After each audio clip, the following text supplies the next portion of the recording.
Good morning, students. Welcome to all of you in New Rajasthan Public School SST classes. Myself Gaurav Kumar Sharma.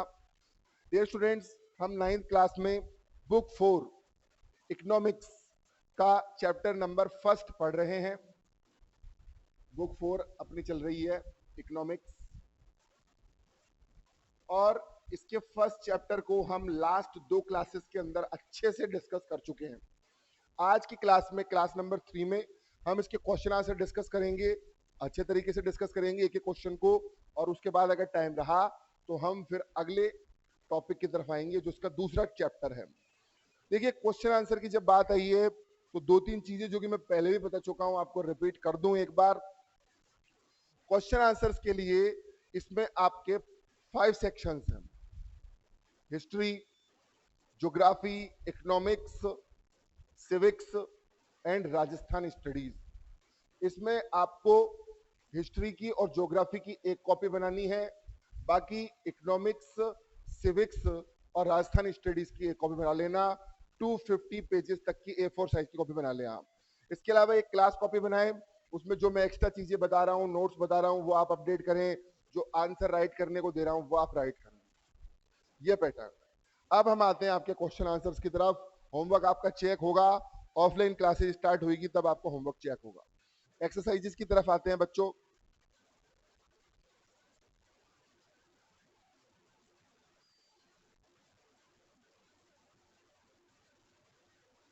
देखिए, generally जब आपके RBSC की book चलती होगी तब आपके 3 तरीके क्वेश्चन आते थे. छोटे क्वेश्चंस की बात करूं तो ऑब्जेक्टिव, टिक द करेक्ट, ये सब आते हैं. बेसिकली 3 टाइप के क्वेश्चन आते हैं रिटन में: very short, short and long. लेकिन यहां पर ऐसा ना देके इसने डायरेक्ट क्वेश्चन नंबर डाल के स्टार्ट कर दिया. यानी आइडेंटिफाई करना मुश्किल है कि कौन सा वेरी शॉर्ट है, कौन सा शॉर्ट है. तो इसके अंदर आपको वर्ड लिमिट खुद से डिसाइड करनी है. अगर किसी क्वेश्चन के अंदर आपसे कम चीजें पूछी गई है तो आप उसको छोटा लिखेंगे, किसी में अगर आपसे ज्यादा बड़ा पूछा गया है तो उसको बड़ा लिखेंगे. यानी ये मिक्सचर है जिसमें कोई क्वेश्चन छोटा भी हो सकता है, कोई क्वेश्चन बड़ा भी हो सकता है. देखते हैं क्वेश्चन नंबर 1. क्वेश्चंस की बात कर रहे हैं तो सबसे पहले ये बता दें कि क्वेश्चन सबसे पहले आपको समझ में आना चाहिए कि क्वेश्चन आपसे पूछ क्या रहा है. उसको समझने के बाद में आंसर की पूरी फ्रेमिंग तैयार करें, आप अपने दिमाग के अंदर तैयार करें. ये चीजें अभी से स्टार्ट करोगे तो 10th में बहुत यूजफुल रहेगी आपके लिए. पूरी फ्रेमिंग तैयार करें दिमाग में भी, और फिर पीछे रफ पेज बना लें मैथमेटिक्स की तरह. रफ पे पूरी फ्रेमिंग उसकी लिख लें, और फिर आंसर लिखोगे तो फिर आपको कट मार्क्स और व्हाइटनर यूज करने की जरूरत नहीं पड़ेगी ज्यादा. देखिए question number 1. Every village in India is surveyed once in 10 years during the census, and some of details are presented in the following format. Fill up the following based on the information on Palampur. सबसे पहला काम तो ये कि इस question को हम समझें. क्वेश्चन क्या कह रहा है कि हर 10 साल के अंदर कंट्री में हमारे सेंसस होता है. अब बच्चों को सबसे पहले तो ये समझ में आना चाहिए कि ये सेंसस होता क्या है. तो देखिए, सेंसस का क्या मतलब है मैं आपको साइड में बताता हूं. 2 चीजें होती है बच्चों. एक होता है सेंसस, एक होती है पॉपुलेशन. दोनों सुनने में, बोलने में एक जैसी लगती है पर अलग अलग है. आप जब एक ग्रुप ऑफ पीपल की बात करेंगे तो वो पॉपुलेशन है, लेकिन अगर आप उसको काउंट करते हैं डेटा वाइज एक फिक्स टाइम पीरियड के अंदर तो वो सेंसस है. यानी कि हिंदी में अपन इसको बोलते हैं जनसंख्या, जनगणना. यानी लोगों का एक ग्रुप, आप कहते हो कि इतने सारे लोग, तो वो पॉपुलेशन है. लेकिन उनको अगर आप काउंट करने बैठ जाओ, उनके डेटा की स्टडी करो, कितने लोग हैं, अर्बन लोग कितने हैं, रूरल कितने हैं, लिटरेसी रेट क्या है, सेक्स रेशो क्या है, इसमें कितने लोगों के पास में अपना मकान है, इस तरीके के डेटा की जब आप स्टडी करो तो वो आपका क्या कहलाता है, सेंसस. तो सेंसस का हमारे इंडिया में ये पैटर्न चल रहा है. हमारे इंडिया में 1972-71 के आसपास इसको करना शुरू किया गया, और उस टाइम से हर 10 साल के बाद में सेंसस होती है. पूरा डेटा उसमें कलेक्ट किया जाता है कंट्री का. ना सिर्फ देश की गणना होती है, लोगों की कैलकुलेशन होती है, बल्कि हर एक तरीके का डेटा, जितने भी डेटा के मैंने अभी आपको बात की, वो सारा डेटा हर 10 साल बाद कैलकुलेट होता है. लास्टली 2011 में सेंसस हुई थी, और अब नेक्स्ट ईयर होगी 2021 में. तो हर 10 साल बाद, क्वेश्चन क्या कह रहा है कि हर 10 साल बाद जो सेंसस होती है उसके अंदर कई तरीके का डेटा लिया जाता है. और उसके लिए एक टेबल बनाई जाती है। लोगों की लोकेशन, जैसे अभी कोरोना का सर्वे चल रहा है कि कोरोना के सर्वे में ये देखा जाता है कि कौन कौन लोग हैं, कौन सी डिजीज है, कहाँ रहते हैं। तो ऐसे ही जब सेंसस करने वाले आते हैं घरों पे, तो सबसे पहले वो आपकी लोकेशन लिखते हैं एक बॉक्स में, फिर टोटल एरिया ऑफ विलेज क्या है, लैंड यूज क्या है, इस तरीके से एक टेबल बनती है। तो ये एक्टिविटी जैसा क्वेश्चन है। इसमें फैसिलिटीज की बात करें, एजुकेशन में क्या फैसिलिटी मिली हुई है, मेडिकल में, मार्केट में, तो ये टेबल आप खुद से बनाने की कोशिश करेंगे। ये एक एक्टिविटी बेस्ड क्वेश्चन है। अब बच्चे पूछेंगे कि क्या सर ये क्वेश्चन हमको कॉपी में करना है, तो it's not compulsory in your fair copy, मत करिएगा, लेकिन क्लास कॉपी में करके मुझे जरूर बताना, क्योंकि एक्टिविटी वाला क्वेश्चन है, फेयर कॉपी में इसको करने की जरूरत नहीं है, लेकिन रफ कॉपी में इसको करके आप मुझे एक बार दिखाएंगे, अपनी तरफ से डेटा डालना है अज्यूम करके। Next question number 2। Question number 2 क्या कह रहा है? Modern farming methods require more inputs which are manufactured in industry, do you agree? ये क्वेश्चन मैं लिख देता हूं, ये क्वेश्चन आपको फेयर में करना है।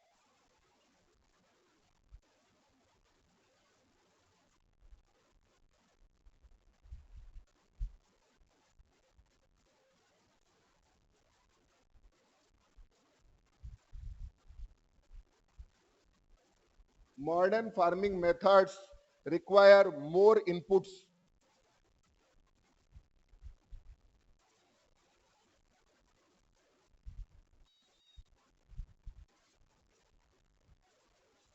which are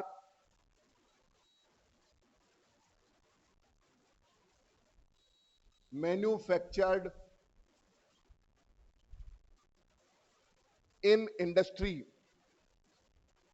क्वेश्चन इसलिए लिख रहा हूं, किसी के पास बुक नहीं है तो वो आसानी से वीडियो देख के कर सकता है। Do you agree?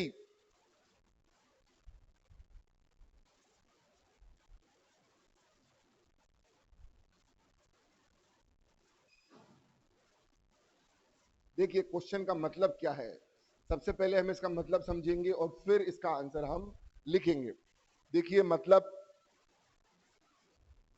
कि मॉडर्न फार्मिंग मेथड्स, आजकल जो खेती करने के तरीके हैं वो रिक्वायर करते हैं, यानी उनके लिए जरूरी है इंडस्ट्री में बने हुए इंस्ट्रूमेंट्स की उनमें जरूरत पड़ती है। क्या आप इस बात को सही मानते हैं? क्या क्या आप इस बात से एग्री है? क्या जो बिल्कुल जरूरत पड़ती है। अगर हम इस क्वेश्चन को वैसे ओरली डिस्कस करें तो आपको पता है कि अगर आप फार्मिंग करोगे तो आजकल जो खेती, देखो पुराना तरीका तो ऐसा था, उसमें इंडस्ट्री के प्रोडक्ट्स की इतनी कोई जरूरत नहीं थी। पुराना जो खेती करने का तरीका था उसमें देखो, जो गाय गोबर करती है, डंग भैंस का जो गोबर है, डंग वगैरह, पेड़ पत्ते, इनसे तो आपका फर्टिलाइजर बन जाता, तो किसी इंडस्ट्री की जरूरत नहीं है। इसके अलावा खेतों में अगर प्लोइंग करनी है, जुताई का काम करना है, तो उसमें बैल यूज आते, तो लोग अपने वहां पे बना लेते, कोई मैन्युफैक्चरिंग इंडस्ट्री की जरूरत नहीं पड़ती। लेकिन आजकल के जो नए तरीके से खेती हो रही है, ज्यादा प्रोडक्शन के लिए खेती हो रही है, उसमें आप ट्रैक्टर का, हार्वेस्टर का, मशीनों का, बोरिंग का और इरिगेशन यानी सिंचाई, पानी की सिंचाई करने के नए नए तरीकों का यूज कर रहे हैं। और सब में आपको अलग से इक्विपमेंट्स की जरूरत पड़ती है, और वो सारे इक्विपमेंट बेटा गांव में तो बन नहीं सकते। वो सारे इक्विपमेंट कहाँ बनेंगे? इंडस्ट्रीज में बनेंगे, मैन्युफैक्चर होंगे। और इसीलिए आप कह सकते हो कि जी हाँ बिल्कुल मॉडर्न फार्मिंग मेथड्स के अंदर इसकी जरूरत पड़ती है। तो इसी चीज को हमने ओरली तो आपको बता दिया। अब जो बच्चा इंग्लिश बना के लिख सकता है वो उसको लिख देगा, लेकिन जो नहीं लिख सकता वो कैसे लिखेगा मैं बताता हूं आपको। देखिए मैंने बताया आपको कि जब भी आपको आंसर लिखना है तो आपको क्वेश्चन की थीम पकड़नी है। तो क्वेश्चन की थीम देखिए, modern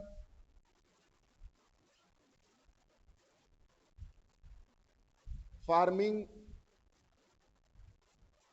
methods require more inputs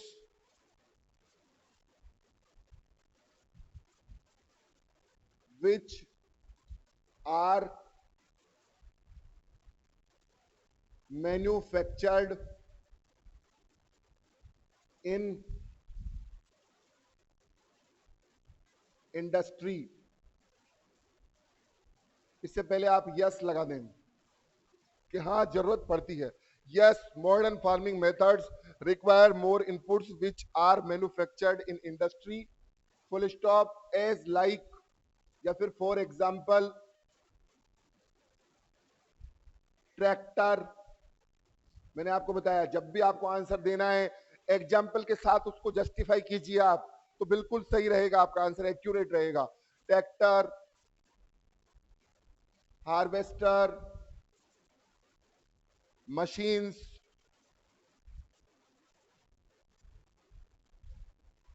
इसके अलावा फर्टिलाइजर्स। आजकल के फर्टिलाइजर्स, पुराने तो आपको वैसे ही मिल जाते थे, जो मैंने आपको डंग वगैरह इनका एग्जांपल दिया, लेकिन आजकल के जो फर्टिलाइजर है, यूरिया वगैरह, वो सब इंडस्ट्री में तैयार होता है। Fertiliser, pesticides etcetera, all are manufactured in industry. खत्म आपका आंसर। आपने अपना आंसर दिया, उसको एग्जाम्पल के साथ जस्टिफाई कर दिया, आपका आंसर बिल्कुल कंप्लीट हो गया। अगर आपके आंसर लिख के आएंगे बिल्कुल सही होगा। इसके बाद में हम नेक्स्ट क्वेश्चन पे डिस्कस करेंगे। इस क्वेश्चन को आप अच्छे से समझ गए होंगे। नेक्स्ट अगला क्वेश्चन पे आते हैं।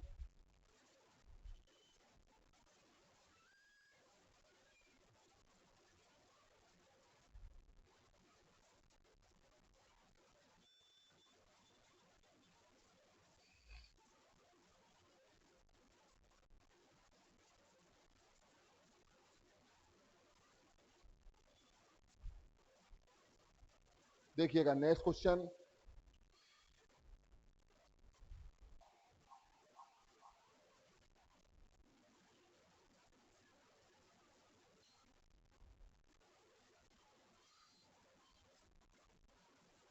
How did the spread of electricity, how did the spread of electricity helps farmers in Palampur?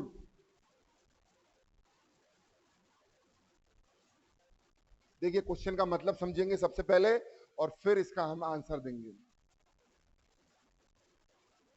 बेटा क्वेश्चन क्या पूछ रहा है कि पालमपुर के अंदर इलेक्ट्रिसिटी फार्मर्स को किस तरीके से हेल्प करती है। तो आपको पता है कि इलेक्ट्रिसिटी की आज के टाइम पे मॉडर्न फार्मिंग सिस्टम में कितनी जरूरत है।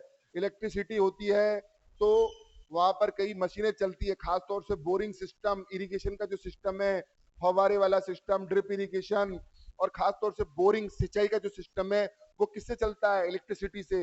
वेरियस टाइप की मशीनें किससे चलती है? इलेक्ट्रिसिटी से। तो फार्मर के लिए इलेक्ट्रिसिटी एसेंशियल है, ये हमने ओरली देखा।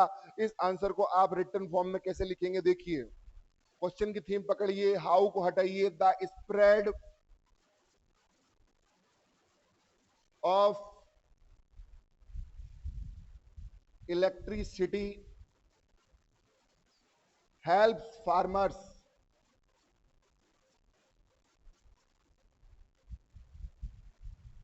in Palampur because they use tube wells and irrigation system, it's a motor etc. by the electrical energy। खत्म आपका आंसर। किस तरीके से मदद करती है कि इलेक्ट्रिकल एनर्जी की हेल्प से पालमपुर के जो फार्मर्स हैं वो अपने इरिगेशन मशीन, मोटर एक्सेट्रा इनको ऑपरेट करते हैं। तो साहब ये क्या करती है? हेल्प करती है उन लोगों को। ये क्वेश्चन नंबर आपका 3 कंप्लीट। नेक्स्ट अगले क्वेश्चन की तरफ आते हैं हम। अब इस तरीके से आपको, अब देखिए मैं हर एक क्वेश्चन में एक प्रोसेस फॉलो कर रहा हूं। सबसे पहले क्वेश्चन को समझिए, समझने के बाद में ओरली उसका एक थीम तैयार कीजिए दिमाग में और फिर उसको आप लिख दीजिए बना के, आपका आंसर कंप्लीट। लेकिन ये कब होगा? जब आप चैप्टर को ध्यान से समझेंगे। अगर आपने चैप्टर ध्यान से बिल्कुल नहीं पढ़ा, टीचर के लेक्चर को ध्यान से नहीं सुना, फिर ये आप काम नहीं कर सकते, फिर आपको रटना पड़ेगा। नेक्स्ट, अगले क्वेश्चन की तरफ आते हैं। अगर आप ध्यान से टीचर के लेक्चर को सुन लेंगे तो क्वेश्चन आंसर करना बहुत आसान है आपके लिए। क्वेश्चन आंसर कोई अलग चीज थोड़ी है, वो चैप्टर से ही निकल के आता है।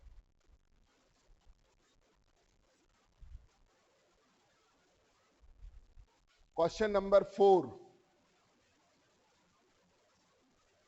देखिए क्या कहता है क्वेश्चन नंबर 4।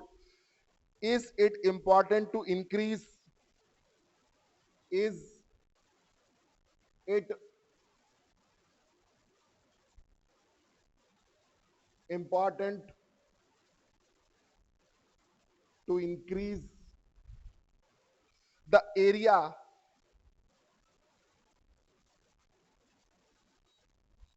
under irrigation?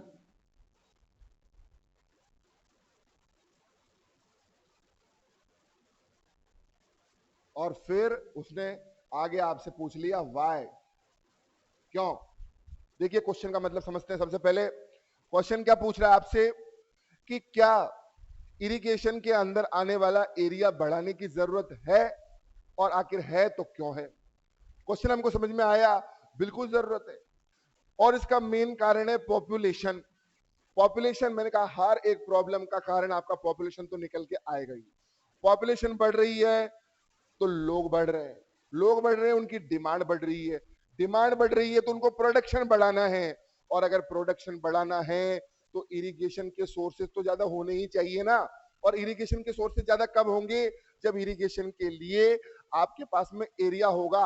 आप अगर मोटर भी लगाएंगे, अगर आप कुआ भी खुदवाएंगे, अगर आप पॉन्ड भी बनवाएंगे, तो वो किसी एरिया पे बनवाएंगे, और वो एरिया अगर आपके पास में ज्यादा होगा तो इरिगेशन का सिस्टम इंक्रीज होगा, और इरिगेशन इंक्रीज होएगा तो प्रोडक्शन बढ़ेगा।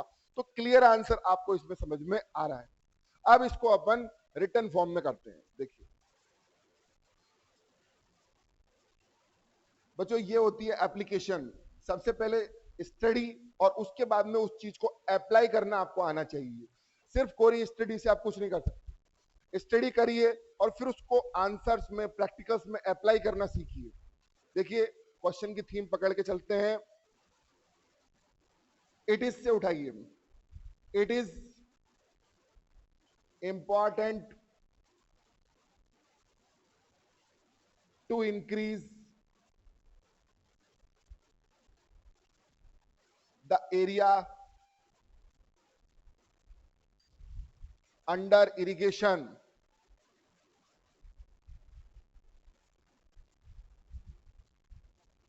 देखिए ये यहां तक मैं फुल स्टॉप लगा रहा हूं, ये इसका पहले क्वेश्चन का आंसर हो गया। जो वो पूछ रहा है कि क्या ये एरिया बढ़ाना चाहिए, तो जी हाँ बढ़ाना चाहिए, ये यहां पर कंप्लीट हो गया। अब क्यों बढ़ाना चाहिए, फिर आप फुल स्टॉप के बाद लिखिए बिकॉज इफ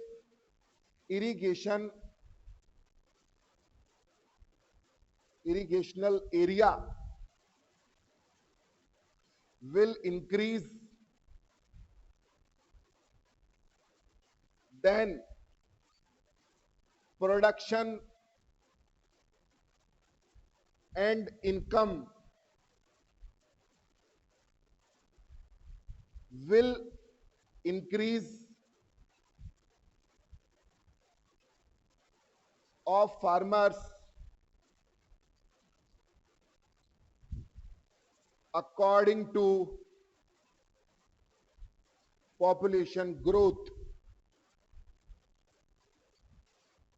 क्या मतलब है? वही मतलब है जो मैं भी आपको ओरली समझा गया हूं कि जो पॉपुलेशन बढ़ती जा रही है उसके अकॉर्डिंग अगर आप इरिगेशनल एरिया बढ़ाओगे तो किसानों का प्रोडक्शन और उनकी इनकम बढ़ जाएगी, इसलिए इरिगेशन का एरिया बढ़ाना चाहिए। Answer complete. नेक्स्ट क्वेश्चन की तरफ आते हैं अब हम। Question number 5।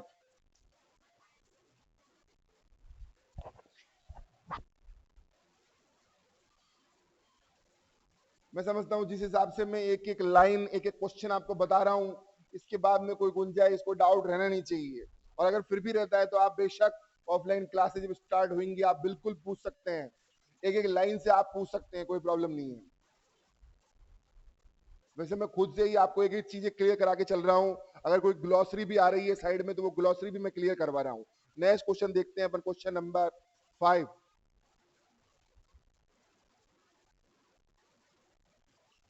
Construct a table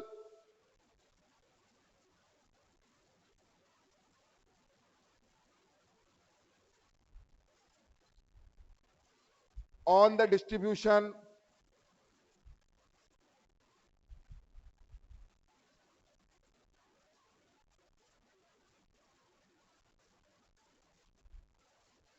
of land among the 450 families of Palampur.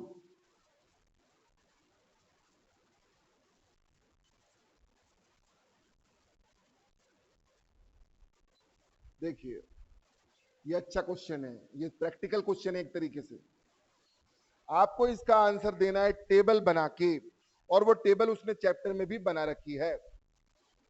Table बना के आपको आंसर देना है कि पालमपुर विलेज में लोगों को लैंड किस तरीके से मिली हुई है। मैंने आपको 3 तरीके के फार्मर्स उधर बताए थे, मैं इस आंसर की क्लू दे रहा हूं, आप इसको खुद लिख सकते हैं। आप टेबल बनाना, टेबल के अंदर 3 टाइप के 4 टाइप के जो भी मैंने किसान बताए, आपको 3 टाइप के किसान बताए मेनली। सबसे पहले अपर लेवल के फार्मर्स, मिडिल लेवल के फार्मर्स और लैंडलेस फार्मर्स। किसके पास में कितनी जमीन है वो पूरा आपको डेटा हेक्टेयर्स में लिखना है। और अगर कोई जरूरी नहीं है आप बुक का ही डेटा लिखें, आप किसान की कंडीशन के अकॉर्डिंग उसको कम या ज्यादा हेक्टेयर्स के अंदर डिवाइड करके दे सकते हैं और एक बढ़िया सी टेबल बना देना। ये एक्टिविटी बेस्ड क्वेश्चन है, प्रैक्टिकल क्वेश्चन है, खुद कर सकते हैं आप इसको। क्वेश्चन ये करना है आपको कॉपी में। पहला क्वेश्चन एक्टिविटी का मैंने छुड़वाया, वो आप क्लास कॉपी में करिएगा, लेकिन ये क्वेश्चन आपको कॉपी में करना है। इसकी टेबल आपको पीछे भी दे रखी है। नेक्स्ट, अगले क्वेश्चन की तरफ आते हैं हम।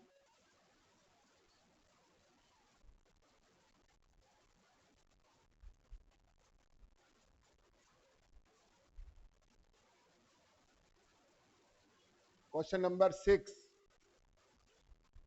why are the wages for farm laborers in Palampur less than minimum wages?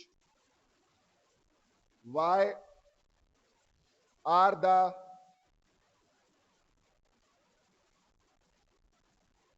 wages for farm laborers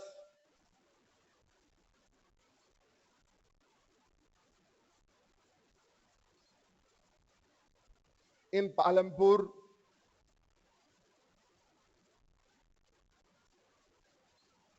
less than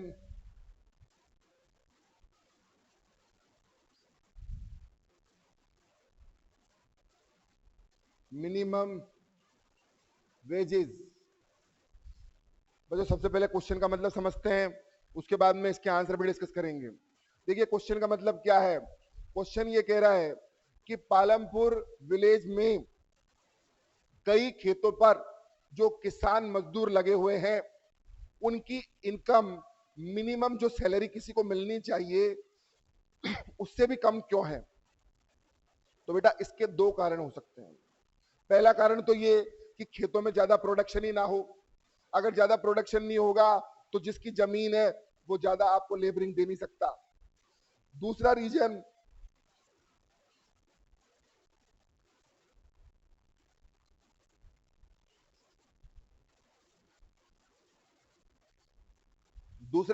exploitation का हो सकता है। पहले रीजन में तो प्रोडक्शन ही ज्यादा ना हो तो वो फिर इनकम अपने आप ही कम होगी। और आजकल आप देख भी रहे हैं जैसा कि गांव में पानी की प्रॉब्लम है, पानी की समस्या है, कई तरीके की जो जमीन है वो खराब होती जा रही है, मिनिमम लैंड्स बचे हैं, इसलिए प्रोडक्शन वेरी लो होता है। और उस कंडीशन में जिसकी जमीन है उसकी ज्यादा इनकम नहीं होगी तो वो मिनिमम ही आपको लेबरिंग देगा।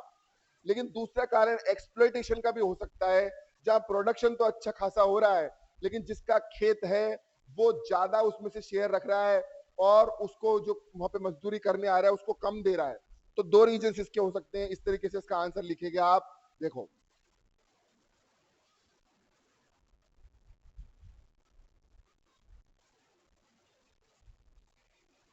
डायरेक्ट भी शुरू कर सकते हैं। टू रीजन्स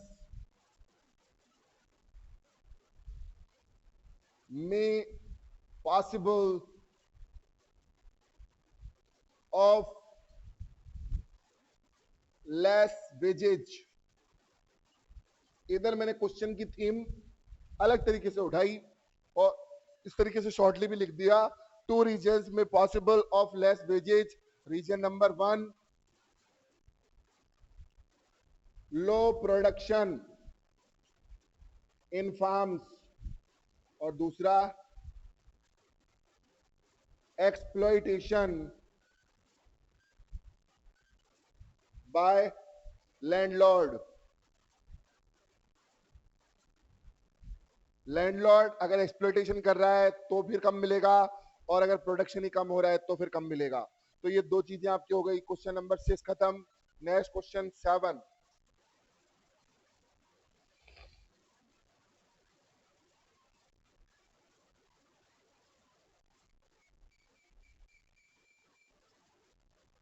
नेक्स्ट क्वेश्चन देखिए, question number 7।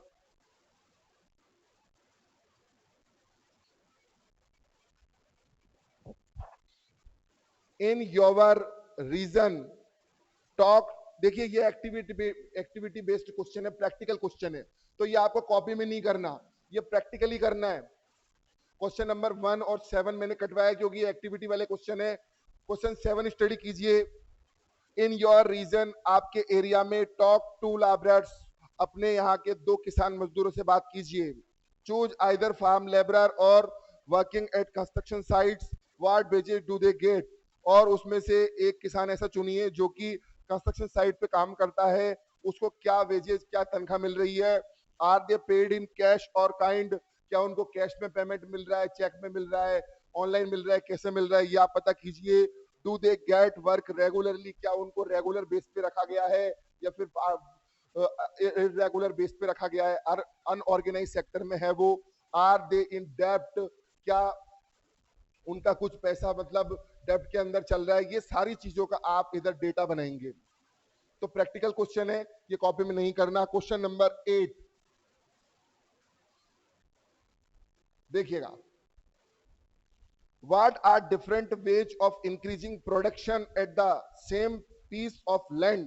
Use examples to explain. तो अगर आपने बुक खरीद ली तो क्वेश्चन आप ये लिख सकते हैं वहां से। क्वेश्चन इधर लिखना जरूरी नहीं है, क्वेश्चन का मतलब हम समझते हैं। तो आज बेटा मैंने आपको 7 क्वेश्चन तक करवाया है। आपके पास में बुक तो होनी चाहिए, बुक आप ले लें। तो अभी क्वेश्चन आंसर सारा लिखने का इधर जरूरत नहीं है। क्वेश्चन नंबर 8 देखिए आप, ये क्या कह रहा है कि आप प्रोडक्शन, एक ही जमीन पर प्रोडक्शन कैसे बढ़ा सकते हैं।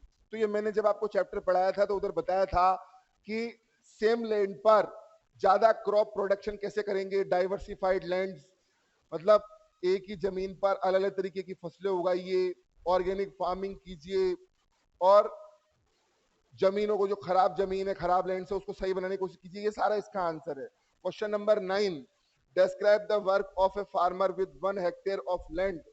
और 1 हेक्टेयर की जमीन पर किसान क्या क्या काम करता है, उसके काम क्या है। Ploughing, seeding, farming, irrigation, last में कटिंग, फसलों को काटना, फर्टिलाइजेशन, फर्टिलाइज उसके अंदर डालना, ये सारे वो काम करता है। Next, how do the medium and large farmers obtain capital for farming. खेती करने के लिए किसानों को पैसा कहां से मिलता है। तो पैसा या तो मैंने आपको बताया था कैपिटल वाले में बताया था, कैपिटल फॉर्मेशन वाले पॉइंट में मैंने चैप्टर में बताया था, या तो वो बैंक और पोस्ट ऑफिस से पैसा लेगा, या फिर किसी नॉन इंस्टीट्यूशनल सेठ साहूकार से पैसा लेगा, या फिर उसकी खुद की ही इनकम होगी। ये सारे पॉइंट इसके अंदर होंगे, या आप लिख देना। How is different from the small farmers.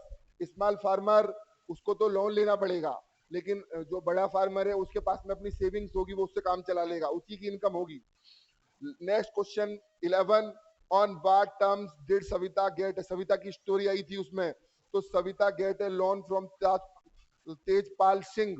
Tejpal Singh से सविता किन किन टर्म पे लोन उठाती है, यानी कि कोई भी अगर लोन देता है तो कुछ कंडीशंस रखता है। तो तेजपाल ने सविता के सामने क्या कंडीशन रखी। Would Savita's condition be different if she could get a loan from the bank. At a low rate of interest. अगर सविता बैंक से लोन लेती तो क्या उसकी कंडीशन अलग रहती? क्या उसको लो इंटरेस्ट पे लोन मिल जाता? तो जी बिल्कुल मिल जाता उसको बैंक से। बैंक लो रेट पे देता है जरूरतमंद लोगों को, लेकिन जो सेठ साहूकार होते हैं नॉन इंस्टीट्यूशनल, वो उनको लूटने का काम करते हैं। ये पूरा आंसर आपको डिस्क्राइब करना है। और 12th क्वेश्चन आपका है ऑप्शनल, एक्टिविटी बेस्ड है, तो आप इसको पढ़ के खुद ट्राई कीजिएगा डियर स्टूडेंट्स। ये स्टोरी ऑफ विलेज पालमपुर हमने विद द क्वेश्चन आंसर अच्छे से कंप्लीट कर लिया। आपका काम है, आप इसको ढंग से स्टडी करेंगे, इसके अंदर के क्वेश्चन आंसर करेंगे जो मैंने दिए, बाहर वाले करेंगे, और ये चैप्टर फिनिश। नेक्स्ट क्लास में मिलेंगे तो हम अगले चैप्टर पे डिस्कस करेंगे। आज के लिए इतना ही काफी है। Thank you very much.